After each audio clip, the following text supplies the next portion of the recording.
Broiler মুরগির মশলা কিন্তু খেতে খুবই সুস্বাদু হয়। তো ব্রয়লার মুরগি কিন্তু এমনি রান্না করলে টেস্টি লাগে না। তো ব্রয়লার মুরগিকে ভালোভাবে আদা রসুন পেঁয়াজের সাথে কষিয়ে নিয়ে রান্না করতেছি আজকে। তো যদি ভিডিও ভালো লাগে অবশ্যই লাইক করে দিবেন আর কমেন্টস করবেন কেমন হয়েছে রান্নাটা। তো আদা রসুন দিয়ে এভাবে ব্রয়লার মুরগি রান্না করলে আসলে অনেক টেস্টি হয়। আদা রসুনটা কিন্তু ভালোভাবে কষাতে হবে মাংসের সাথে।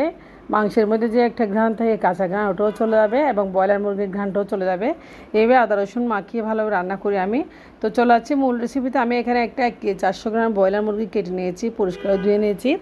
আর দেখেন এদিকে নিয়েছি আমি সরিষা, জিরা, সাদা গোলমরিচ, কালো গোলমরিচ, সাথে নিয়েছি কাঁচামরিচ, সব কিছু আমি বেটে নেবো পাটায়।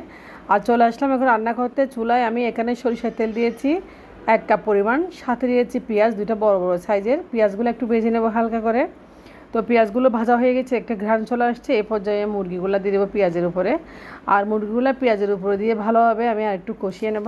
মাংসগুলো দিয়ে দিয়েছি। এখন এই পর্যায়ে মাংসের উপরে দেবো আমি এখানে আদা রসুন বাটার পেস্ট। তো আমি আদা রসুন আর একটা পেঁয়াজও পেস্ট ভালোভাবে ঘন করে মিহি করে ব্লেন্ড করে নিয়েছি। এখন দিয়েছি মাংসের উপরে। এই পর্যায়ে মাংসটা ভালোভাবে আমি তেলের সাথে আদা রসুন পেঁয়াজ সব কিছুর একটু রান্না করে নেব। এতে মাংসের একটা ভালো ঘ্রাণ চলে আসে আর ব্রয়লার মুরগির যে একটা ঘ্রাণ থাকে সেটাও চলে যায়। আর আদা রসুনের ফ্লেভারসটার সাথে দেখেন মাংসটা একদম রান্না হয়ে গেছে অনেকটা। এই পর্যায়ে আমি যে বাটা মশলা রেখেছি মশলাটা দিচ্ছি, আর সাথে এখানে কিছুটা লাল মরিচ ও হলুদের গুঁড়ো দিয়েছিলাম। তো এখন দিয়েছি মাংসের উপরে আমি মশলাটা দিয়ে ভালোভাবে মাংসগুলো আমি আর একটু করে কষিয়ে নেব ভালোভাবে নেড়ে ছেড়ে। তো মশলার পেস্টটা দিয়ে দিয়েছি। এখন আমি মশলাটা দেখেন ভালোভাবে নেড়ে ছেড়ে কষিয়ে নিচ্ছি। এখানে কাঁচামরিচ বাটাও দিয়েছি আমি, সেজন্য লাল মরিচ একটু কম দিয়েছি। তো এভাবে মিশিয়ে নিয়ে ভালোভাবে কষিয়ে নেব কিছুক্ষণের জন্য। তো একটা ভালো ঘ্রাণও চলে আসে। এখানে আমি এলাচও বেটে নিয়েছি পাটে একদম। এটা হচ্ছে মুরগি রান্নার মশলা। এটা কিন্তু খুব মজার, রুটি পরোটা সাদা ভাত সব কিছুর সাথে খাওয়া যায়। এখন হালকা একটু পানি দিয়ে আমি লবণ দিয়ে ঢাকনা দিয়ে রেখে দেবো 15 মিনিটের জন্য। 15 মিনিট পরে আবারও ফিরে চলে আসবো।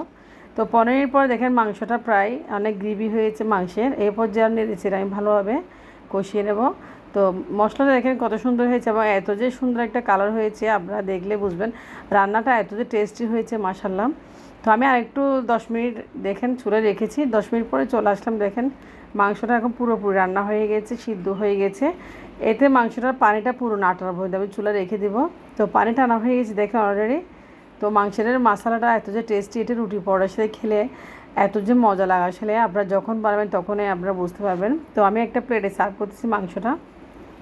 খুব মজা হয়েছে আসলে। এটা যে ব্রয়লার মুরগি রান্না সেটা বোঝা যাবে না মানে মশলার কারণে। তো কেমন হয়েছে মাংস রান্নাটা আজকে আপনারা কমেন্টস করে জানাবেন।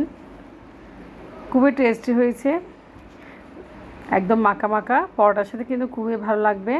তো ভিডিও একটু পর্যন্ত আপনারা ভালো থাকবেন। আল্লাহ হাফেজ।